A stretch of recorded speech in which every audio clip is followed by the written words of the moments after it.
While our investigation is still ongoing, one conclusion is clear. The Russians were relentless in attempting to meddle in the 2016 elections, and they will continue their efforts to undermine public confidence in Western democracies and in the legitimacy of our elections.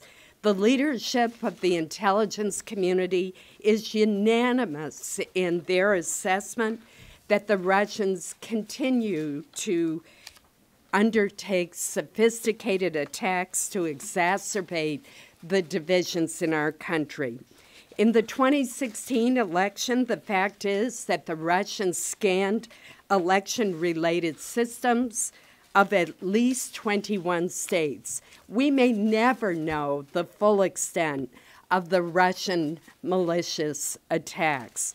We are already in an election year. The need to act now is urgent. First of all, I think it's important to underscore that we have discovered no evidence that votes were changed in the last election.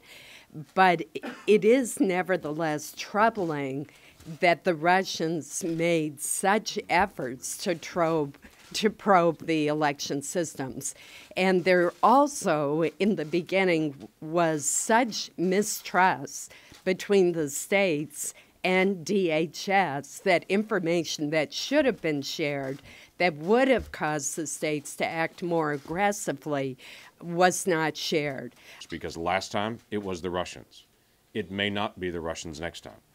They have set a pattern that others can follow. It could be the North Koreans, it could be the Iranians, it could be a domestic hacktivist group that uses that same playbook to try to seed chaos.